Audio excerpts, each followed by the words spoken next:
Pakistan, Pakistan, Pakistan, खबरदार खबरदार Pakistan, खबरदार खबरदार खबरदार Pakistan, खबरदार terrorism, terrorism, terrorism, terrorism, terrorism, Bharat माता की जय, भारत माता की जय, terrorism, terrorism, terrorism.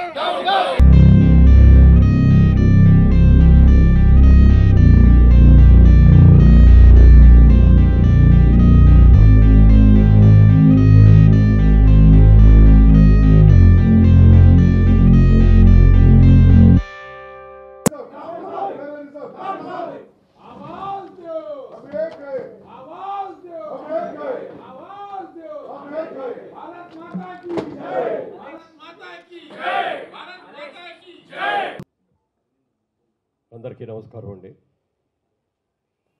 చాలా దురదృష్టకరమైనటువంటి పరిణామం.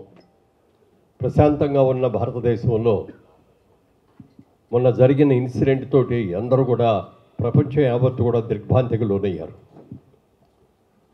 ఇతర దేశాల్లో పర్యటనలో ఉన్నటువంటి మోడీ గారు కూడా ఇమ్మీడియట్గా వాటిని క్యాన్సిల్ చేసుకొని వెంటనే వరకు ఇక్కడికి వచ్చారు. వచ్చిన మనిషి కూడా ఏదో ఇంటికి వెళ్ళాకో పార్లమెంట్కి వెళ్ళాకో సెక్రటేరియట్కి వెళ్ళాకో చేయటం కాకుండా ఎయిర్పోర్ట్లోనే అందరినీ అక్కడికి వచ్చేయమని చెప్పి అక్కడే ఎమర్జెన్సీ మీటింగ్ పెట్టడం, దీని మీద తక్షణ చర్యలు తీసుకోవాలని నిర్ణయం తీసుకోవడం జరిగింది. ప్రపంచంలో చాలా దేశాల్లో ఇవాళ అభివృద్ధి చెందుతానికి కారణం ఏమిటి అంటే టూరిజం, అద్భుతమైన టూరిజం ఉంది కాబట్టి విపరీతమైన ఆదాయం వస్తుంది. మన భారతదేశంలో టూరిస్ట్ స్పాట్స్ చాలా ఉన్నాయి, అద్భుతమైన ఉన్నాయి. కానీ ఎందుకు రావట్లేదు మనకి అని ఆలోచిస్తే ఇక్కడ ఒకరికొకరికి పడకపోవడం, ఒక మతానికి ఇంకో మతానికి పడకపోవడం, ఇలాంటి అనేకటువంటి ఇన్సిడెంట్స్ మూలంగా మనం మన భవిష్యత్తును మనమే పాడు చేసుకున్నాం.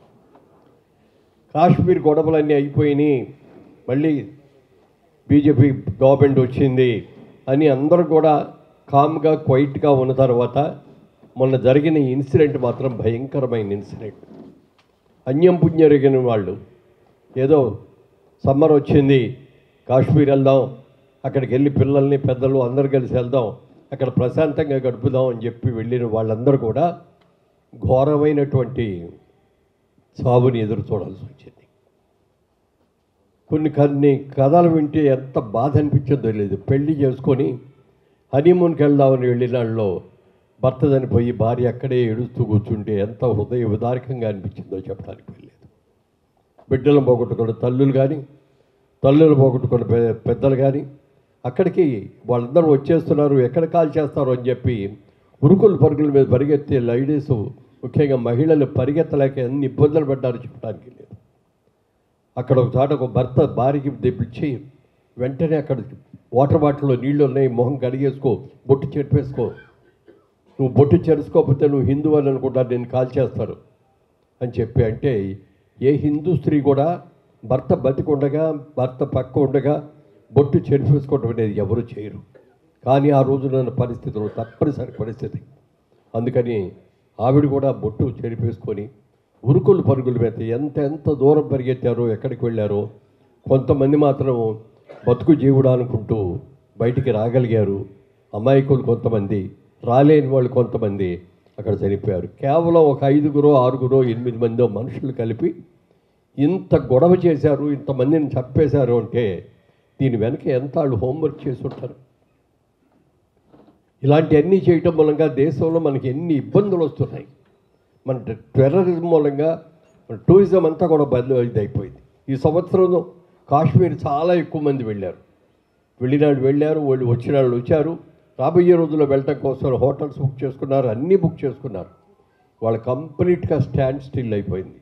అన్ని బుకింగ్లు క్యాన్సిల్ అయిపోయినాయి, ఫ్లైట్స్ క్యాన్సిల్ అయిపోయినాయి, హోటల్ బుకింగ్స్ క్యాన్సిల్ అయిపోయినాయి, ట్రాన్స్పోర్ట్ వెహికల్స్ అన్నీ కూడా వాటి బుకింగ్లు క్యాన్సిల్ అయిపోయింది. ప్రశాంత వాతావరణంలో ప్రశాంతంగా బ్రహ్మాండంగా ఉంది, చక్కగా ఉందనుకున్న కాశ్మీరు మళ్ళీ ఒక రణరంగంలాగా మారిపోయింది. అంటే కొంతమంది స్వార్థపరులు చేస్తున్నటువంటి కుట్రల మూలంగా కానీ, వాళ్ళు చేసే భయంకరమైన పనుల మూలంగా కానీ ఇవాళ ఇన్ని ఇబ్బందులు పడాల్సి వస్తుంది. ఈ టెర్రరిజం అని మాత్రం కరెక్ట్ చేయాలి.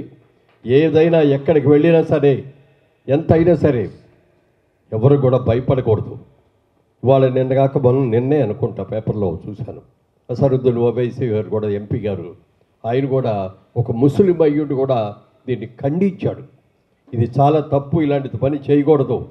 ఇక్కడ కులం, మీ కులం ఏంటి, మా కులం ఏంటి, మీ మతం ఏంటి, మా మతం ఏంటి అనేది కాదు కావాల్సింది. భారతదేశంలో ఉన్న మనందరూ కూడా సోదర సోదరిమణిలాగా ఉండాలి. ఏ మతాలు మా దగ్గర భేదాలు లేవు, మా దగ్గర కులాలు లేవు, మేమందరం కలిసిమెలిసి ఉంటాం, అందరం కలిసి భారతదేశాన్ని అభివృద్ధి చేస్తామని అనుకోవాలి తప్ప ఇలా లేనిపోని అన్ని కూడా చెత్త పనులన్నీ చేస్తే ఎంత ఇది. ఇలాంటి పరిస్థితిని మేమందరం కూడా సినిమా పరిశ్రమ తరఫున అందరం కూడా ఖండిస్తున్నాం. ఇవాళ సినిమా పరిశ్రమ అంటే వీళ్ళేనా అని అనుకోవక్కర్లేదు. అందరూ రాగలిగిన వాళ్ళు వచ్చారు, అవుట్డోర్లో ఉన్న వాళ్ళు రాలేకపోయారు. ఏదేమైనా అందరి గుండెల్లో కూడా ఉన్నది ఇదే బాధ. ఈ బాధను ఎలా అయినా ఇది చేయాలి.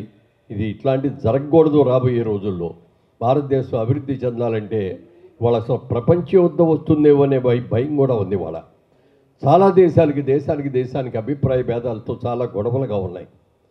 ఒక ప్రపంచ యుద్ధమే మళ్ళీ వచ్చింది అని అంటే నష్టపోయేది మనం ఎంత మన జనరేషన్ మొత్తం నష్టపోవాల్సి వస్తుంది. మన ఆస్తులన్నీ పాడైపోతాయి, మనం అందులో చచ్చిపోతాం. ఇలాంటివన్నీ కూడా జరగకూడదు, ప్రశాంతంగా ఉండాలని గాంధీ మహాత్ముడు చెప్పాడు. ఎప్పుడు కూడా మనకు కావాల్సింది టెర్రరిజం కాదు, మనందరూ కూడా ఏమంటారుదని శాంతియుతంగా ఉండాలి మనం అని చెప్పిన గాంధీ మహాత్ముడి మాటలను కూడా మనం గుర్తుపెట్టుకొని తప్పనిసరిగా ఇలాంటి జరిగిన అవాంఛనీయమైన ఘటనల్ని పూర్తిగా ఖండించాలని, వారు చనిపోయిన వారి ఆత్మలకు శాంతి కలగాలని మనస్ఫూర్తిగా తెలుగు చలనచిత్ర పరిశ్రమ తరఫున కోరుకుంటున్నాం. ఈ రాబోయే రోజుల్లో ఇలాంటివి జరగకుండా ఉండాలంటే ప్రతి ఒక్కరు కూడా జాగ్రత్తగా ఉండాల్సిన అవసరం ఎంతైనా ఉంది. అవసరమైతే మా ప్రాణాలను త్యాగం చేయడానికన్నా మేము సిద్ధంగా ఉన్నాం. ఇలాంటివి జరగనేమో, వీటిని మనస్ఫూర్తిగా ఖండిస్తున్నామని ముక్తకంఠంతో మనందరూ కూడా చెప్పాల్సిన అవసరం ఎంతైనా ఉందని మీ అందరికీ కూడా తెలియజేస్తున్నాను. వారికి, ఆ కుటుంబ సభ్యులకి, చనిపోయిన వారికి మనస్ఫూర్తిగా తెలుగు చలనచిత్ర పరిశ్రమ అన్ని విభాగాల వాళ్ళు అందరికీ కలిసి వారికి మా సానుభూతిని ప్రకటిస్తున్నాం. వారి ఆత్మకు శాంతి కలగాలని కోరుకుంటాం. Thank you. కులం లేదు, మతం లేదు. ఒక ముస్లిం పేల్చాడు అంటే వాడు ముస్లిం కాదు. ఖురాన్లో కానీ, బైబిల్లో కానీ, మహాభారతం కానీ, ఏదైనా తీసుకోండి, రామాయణం కానీ, కులానికి సంబంధించింది కాదు టెర్రరిజం. సో ఇలాంటి సంఘటనలు మరీ జరగకుండా ప్రధానమంత్రి శ్రీ నరేంద్ర మోడీ గారు ఏ అభిప్రాయం తీసుకున్నా, ఇది తీసుకున్నా మేమందరం ఆయనతో ఉన్నాము. టెర్రరిజం డౌన్ జరిగింది. చాలా దారుణమైన విషయం. అంటే యాక్చువల్గా చెప్పాలంటే చరిత్రలోకి వెళితే చరిత్ర నుంచి ఎప్పటి నుంచో తప్పు చేస్తూ ఉన్నాం. ఒక జమ్మూ కాశ్మీర్లో ఒక ఇండియన్ ఒక జమ్మూ కాశ్మీర్ అమ్మాయిని పెళ్లి చేసుకుంటే అక్కడ ఆస్తులు కొనడానికి లేదు, అక్కడ ఉండటానికి లేదు. కానీ అదే పాకిస్తాన్ అయినా పెళ్లి చేసుకుంటే ఆస్తులు కొనొచ్చు, అటు పాకిస్తాన్ సిటిజన్షిప్ ఉంటుంది, ఇక్కడ ఈ సిటిజన్షిప్ ఉంటుంది. దీనిలో ఆ 370 దాన్ని రద్దు చేసిన మోడీ గారికి, అమిత్ షా గారికి ప్రప్రథమంగా కృతజ్ఞతలు తెలియజేస్తూ, ఇవాళ ఈ సిస్టమ్ జరిగింది అని అంటే చాలా తీవ్రంగా పరిగణించాలి. ఈ ఉగ్రవాదం నిర్మూలించడానికి ఎనీ ఎక్స్టెండ్ అంటే అవసరమైతే యుద్ధంకైనా వెళ్ళి, ఇప్పుడు మనం చూస్తున్నాం చాలా చోట్ల చాలా యుద్ధాలు జరుగుతున్నాయి, ఉక్రెయిన్ యుద్ధం కానీ, ఇంకో యుద్ధం కానీ జరుగుతున్నాయి. ఇలాంటిది నిర్మూలించాలి. ఒక సామాన్యులు పాపం టూరిస్టులు వెళ్ళిన వాళ్ళు అభంశవం తెలియని వాళ్ళని, అమాయకుల్ని, వాళ్ళని బట్టలెప్పదీసి క్రూరంగా వాళ్ళని చంపటం అనేది మాత్రం అసలు మామూలు విషయం కాదు. ఇది చాలా జాతి మొత్తం కూడా తీవ్రంగా ఖండించి తీవ్రంగా ఇచ్చారు. దీని మీద చర్యలు తీసుకున్న కేంద్ర ప్రభుత్వానికి, అలాగే మన తెలంగాణ ముఖ్యమంత్రి రేవంత్ రెడ్డి గారు కూడా చాలా తీవ్రంగా స్పందించారు. అట్లాగే ఆంధ్రప్రదేశ్ ముఖ్యమంత్రి నారా చంద్రబాబు నాయుడు గారు, అసలు ఎంటైర్ భారతదేశంలో ప్రతి ఒక్కళ్ళు కూడా దీన్ని తీవ్రంగా ఖండించి తీవ్రమైన చర్యలు తీసుకోవాలని దగ్గర అందరూ ఒక నిబద్ధత ఉన్నారు. అదే నిబద్ధతకి వాళ్ళందరికీ మద్దతుగా మనమందరం, మన తెలుగు ఫిల్మ్ ఇండస్ట్రీ కాదు, మన పౌరులుగా ముందు మనం ముఖ్యం కాబట్టి మన భారతీయులంగా మనం భారతీయ హక్కు ప్రకారం డెఫినెట్గా దీన్ని నిర్మూలించి దీన్ని ఒక సక్రమైన పందాలు నడిపించాలని కోరుకుంటూ థ్యాంక్ యూ. యువకులు కూడా వాళ్ళు కూడా ప్రాణం చేసిన పరిస్థితి జరిగింది. సో దీంతో టెర్రరిజం ఏ రూపేణా, ఏ కులంలో ఉన్న, ఏ మతంలో ఉన్న, ఏ జాతిలో ఉన్న మొత్తం పెక్కలించాల్సిన అవసరం ఉంది. పెక్కలించడంలో ప్రతి భారతీయుడు బాధ్యత, కర్తవ్యం ఉంది. సో ఇవాళ తెలుగు ఫిల్మ్ ఇండస్ట్రీ తరఫున తీవ్రంగా దాని దిగ్భ్రాంతి తెలియజేస్తూ, అందరికీ సానుభూతి తెలియజేస్తూ, అవసరమైతే యుద్ధం అయితే అందరం సైనికులుగా పోరాడటానికి కూడా తెలుగు చిత్ర పరిశ్రమ కాదు యావత్ భారతదేశంలో ఉన్న ప్రతి పౌరుడు ముందుకు వస్తానని తెలియజేస్తూ థ్యాంక్ యూ. కశ్మీర్ పెహల్గాంలో జరిగిన ఈ టెర్రరిస్ట్ అటాక్ని 140 కోట్ల భారతీయులు రాజకీయ పార్టీలకు అతీతంగా, కులాలకు అతీతంగా, మతాలకు అతీతంగా, ప్రాంతాలకు అతీతంగా మనందరివి భారతీయులు మనందరివి ఒక్కటే అని సంఘటితంగా మనం అందరివి దీన్ని ఖండించి మన భారత్ మాతాకి జై, మేమందరం ఒక్కటే అని ఖండించి దీనిపైన పోరాటం చేయాల్సిన అవసరం ఉంది.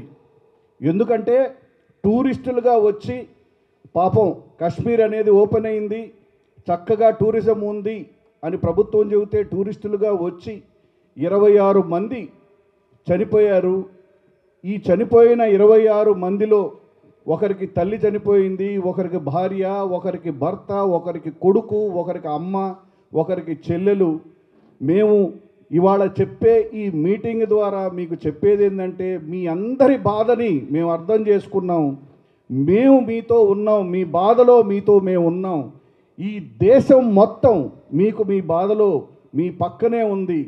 మేము ఇక్కడ సానుభూతిని, సంతాపాన్ని తెలియజేయటమే కాదు, ఈ దేశం మొత్తం చనిపోయిన ఈ 26 మందికి జోహార్లు తెలియజేస్తూ మీ ఇంట్లో పడే బాధని మేము కూడా పడుతున్నాము సాటి భారతీయులుగా అని చెప్తూ, మేమందరివి మూవీ ఆర్టిస్ట్ అసోసియేషనే కాదు, Telugu film chamber of commerce, Telugu producers council, movie artist association, ప్రతి ఒక్కరూ, అలాగే అన్ని సంఘాలు, 24 crafts of the Telugu film industry, the entire Telugu film industry with the entire ప్రతి సభ్యుడు, మూవీ ఆర్టిస్ట్ అసోసియేషన్లోని ప్రతి సభ్యుడు ఈ ఘోరమైన టెర్రరిస్ట్ అటాక్ని మేము ఖండించటము, మీకు సానుభూతిగా సంతాపాన్ని తెలియజేయటమే కాదు, మనమందరం 140 కోట్ల భారతీయులు మనమందరం ఒకటే, మనకు కులం లేదు, మతం లేదు, మనం అందరం ఒకటే,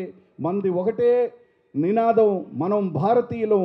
మనం ఇటువంటి టెర్రరిస్ట్ అటాక్ని ఇంకెప్పుడు జరగకుండా, ఇంకెప్పుడు ఇంకొక టూరిస్ట్ కానీ ఇంకొక మనిషి టెర్రరిస్ట్ అటాక్కి గురి అవ్వకుండా మనందరం ప్రభుత్వానికి సపోర్ట్ చేస్తూ, అలాగే అందరవి సంఘటితంగా పోరాటం చేద్దాం, టెర్రరిజంని అంతం చేద్దాం.